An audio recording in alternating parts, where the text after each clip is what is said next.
when you well rested, you got a little pep in your step. It's like after you had that long weekend, when you got that 3-day weekend, that 4-day weekend, you got a little pep in your step at work on Tuesday. Mm. You know what? Oh, you ought to be ashamed of yourself. First of all, normally you have a pep in your step when you got something to look positive to.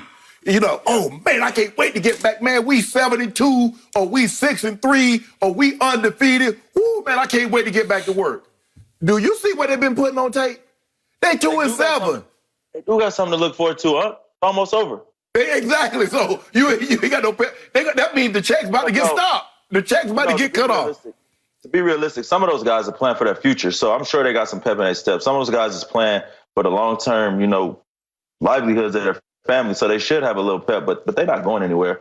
You would like to see some progress, but I have zero hope.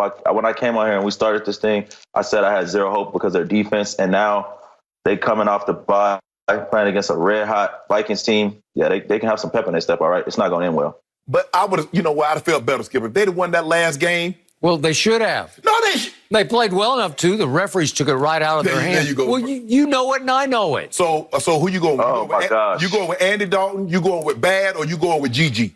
Gigi? Garrett Gilbert? Yeah. I'm going with Andy Dalton. 3 Pro Bowls.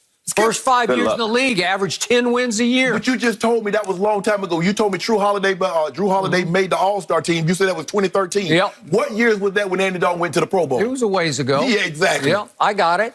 But the reason that there was pep in the step is these guys were watching the games on Sunday, and the stinking Eagles lost to the Giants. And the stinking Washington football team lost at the buzzer to Matthew Stafford and Prater up in Detroit. Yep. And even though Alex Smith played out of his mind, that was the unsung game of the week by what he did. Yeah, but the problem is that the Cowboys have been dominated by both of those teams. So what does that tell you? I'm not sure the Eagles really dominated them, but I'll give you that with the Washington football team. And now you got my first cousin. You saw what he did last night, right? Yep. Okay. The score wasn't indicative of what happened in Philadelphia, but it didn't do much of anything. Okay, here's the point. If you look hard at what's going on as of yesterday off the Sunday games, if you look at remaining schedules in the National Football League, the Cowboys, off Sunday's results, had the easiest remaining schedule in the whole league. I'm talking about if you just add up the one-loss records of remaining opponents, easiest schedule left was Dallas's. That changed last night with the win by Minnesota because it increased a little bit. So now they fell to number 2 easiest. But again, the Washington team is 9th easiest. And then you have to go all the way down to the Giants at 28th and Philly at 29th. Okay, so my point is, it's set up right now for the 2-7 Dallas Cowboys to make the best run. They have the most winnable games left. Not Minnesota. They're going to get trounced. I mean, Dalvin Cook will run them off the field, even though they played the run very well against Pittsburgh. Yeah. They held them way under 100. Well, the thing is, but Minnesota, the difference is between Pittsburgh and Minnesota. Gary Kubiak, who's my offensive coordinator, played with. Skip, he was committed. They stuffed him last night, but he wasn't getting away from the run. And Kirk Cousins, he wound up with about 3 yards a carry. He did. Just barely over 3. Exactly. Okay, but he got 30 carries. Right, but you got to stick with it. Just the threat of it. Because in order to stop the run, you got to sell out. Well, you sell out to stop the run, now you got play action, and that's what Cousins was hitting them with, the play action. Okay, I got it. So I'm giving you Minnesota. There's no way, no how this will be this Sunday at Minnesota. But then Washington on Thanksgiving Day, you don't think lose that one. Okay, but we have a chance in that game, right? Y'all lose Baltimore. At Baltimore, no chance. And then at Cincinnati, chance. San Francisco at home, chance. No, San Francisco Philly at home, chance. No. At New York Giants, beat y'all. At New York Giants, chance. Skip, Daniel Jones. They had you on the ropes. They had you on the ropes. And they're getting better every week. Okay. Yes. They're getting better. Okay. Every week. Skip, let me tell you one thing. Let's look at it from. I know you're getting frustrated with me, Skip, but I gotta sometimes you got that younger nephew that reel in his uncle. You're gonna be my uncle too, Skip. Today. Okay. All of these teams is looking at the Cowboys and they saying the same thing. Win. We got one right there.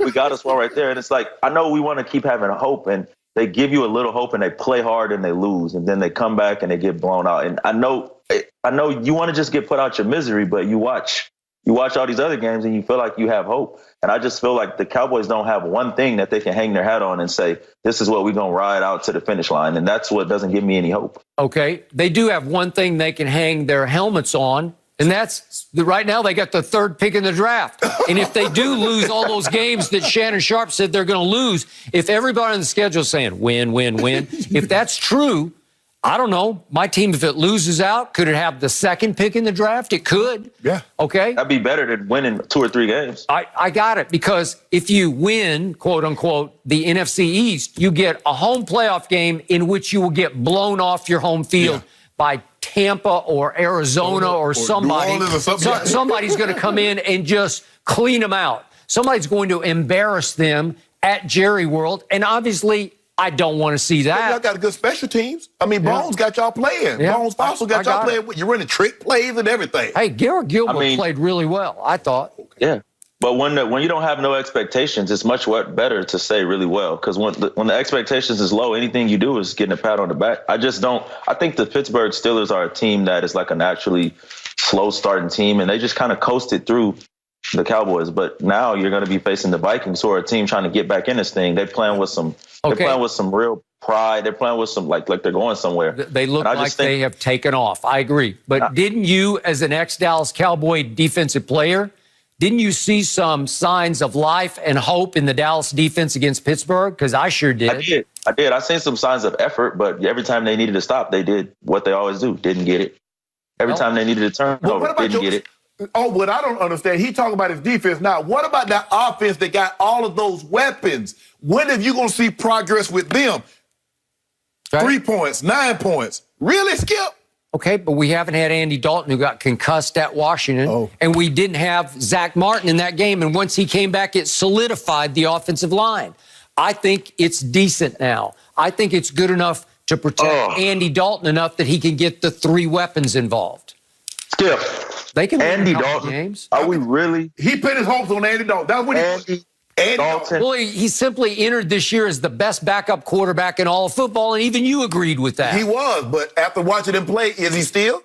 Did you see the 2 throws he made to beat the New York Giants? Now you're saying the Giants might be the best team in the East. Yeah. I've been telling you that all along. Andy Dalton beat them. He flat out cold-cocked them with 2 throws at the end of the game. If you watch the Giants have gotten better defensively. I'm talking about exponentially. Now, the thing that concerns me, offensively, they look like they've gotten better. But Daniel Jones is still susceptible to the big turnover at the most, because they should have beat Tampa.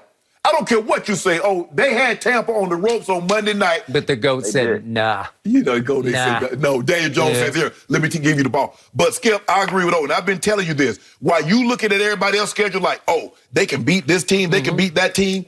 When I played, I'd be looking at the schedule like, oh, yeah, we can beat this team, we can beat that team. And if the Cowboys are on your list, you definitely looking at the Cowboys as a win, Skip. Okay, absolutely. Good. But Sharp, I mean, when you get to scoreboard watching, tell them that you scoreboard watching, you're done already. Yeah. Scoreboard watching is the worst thing. It's like, oh, if we get a win today and this team get a loss, then this may happen. It's like everything with the Cowboys start off what somebody else is doing. Right. They don't start off what they're doing.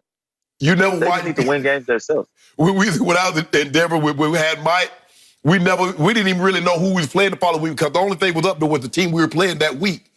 We just worried about taking care of us. But then you go lose like 4 or 5 games, and then you got to start hoping, man. Now, if we win this one, and if they lose this one, and they beat that other. Okay, that's like me saying, hey, the Cowboys teams I covered in the 1990s, they didn't care who they were playing. Yeah. They just said, bring it on. Show up, and then whoever it is, we'll crush them. But you a long ways from that. Well, I used to have those teams just the way you used to be a Denver Bronco a long time ago. But see, Skip, at least I got 4 years. We won the Super Bowl 4 years ago. Yep. Skip, it's been a quarter century. Well, you didn't win the Super Bowl. They did.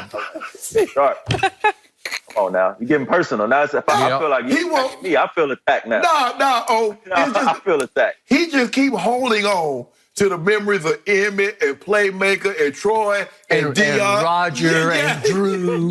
Yep. Those days are over, Skip. Oh, I mean, Skip, I'm sorry. It has been a while. Yes. I mean, I hate to remind you often about that. And you said you was okay with that. I said, okay, I give you a choice. Tampa or the Cowboys? You say, give me Tampa.